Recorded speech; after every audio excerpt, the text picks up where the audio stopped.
anybody else who's watching this. The spot that I get to speak on is being relational, all things missional, all things relational, with Joe.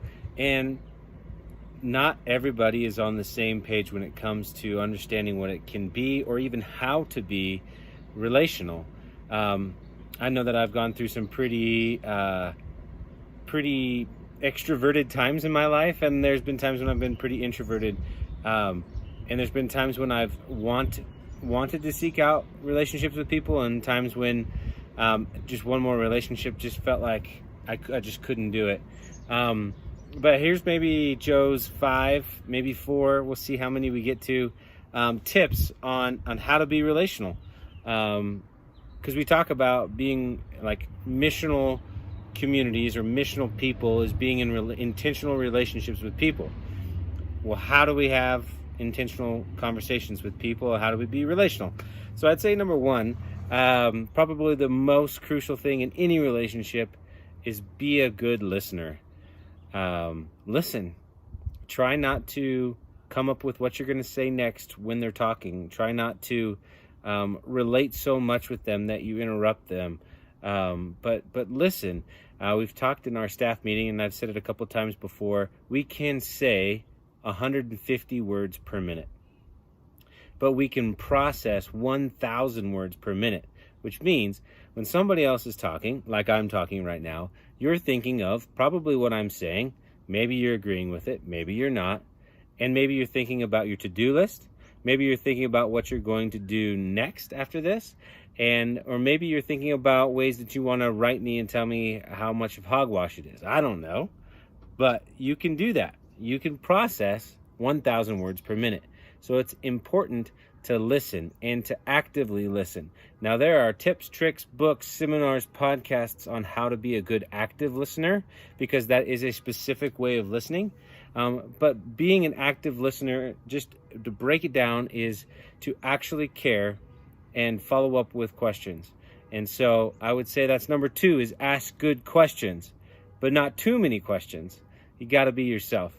And so when you're talking with somebody, maybe you don't know them, asking questions about the conversation or the words that they just said is a really good thing. Follow up.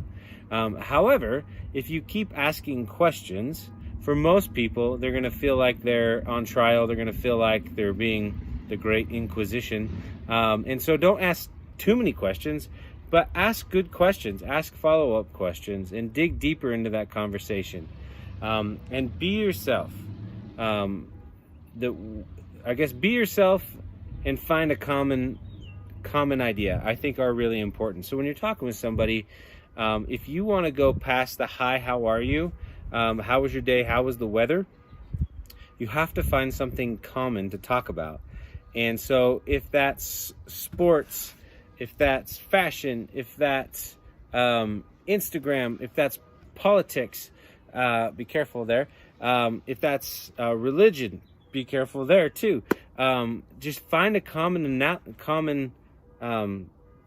thing. I can't even speak.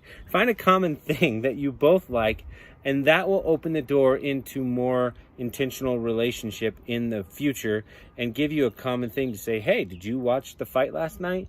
Or hey, like, did you see that speech last night? So find a common I keep wanting to say common denominator, but I guess that's true. Find a common denominator. Find a common theme in your relationship that you can consistently go back to as a starter, and then from there go deeper. I think that's super important. But be yourself.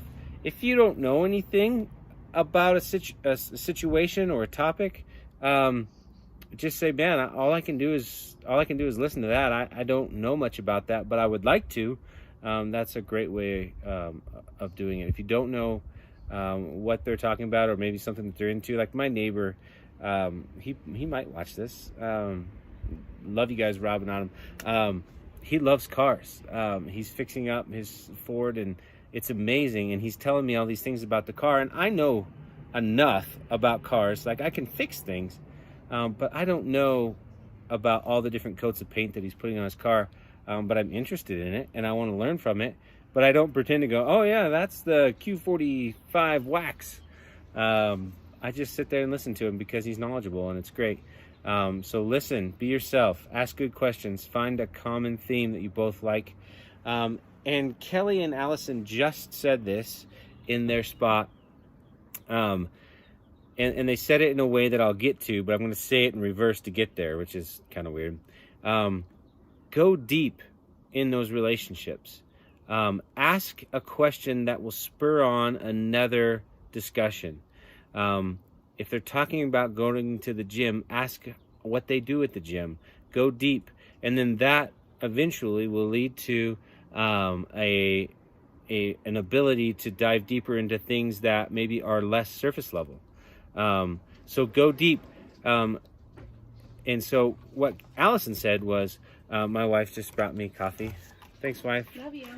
From our local coffee shop, Front Porch Coffee, right off of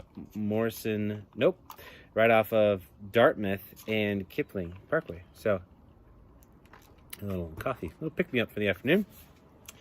So go deep with people, but also go wide. Don't just center your conversation on something deep every single time, because I guarantee you'll push that person away.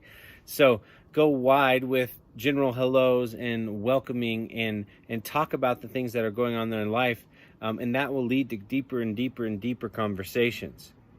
And the way that Allison and Kelly said it was, Jesus didn't go wide with his following. He had 12 people that he went with. And so Kelly said this perfectly. She said, a pastor today had 12 followers. You'd say, hey, buddy, you need to go find a different profession. But it's okay. It's okay to not feel like you have to be relational with everybody. That's what I'm trying to say. That took a long ways to get there. You don't have to feel like you have to be everybody's friend.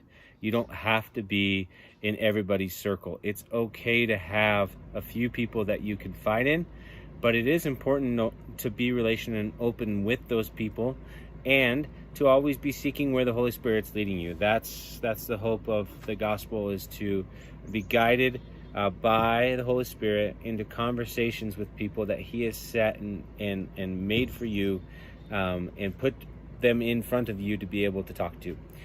So listen, find a common theme, be good at asking questions, but don't ask too many questions. Be yourself. Don't be someone that you're not. And go wide with conversation, but deep with intentionality.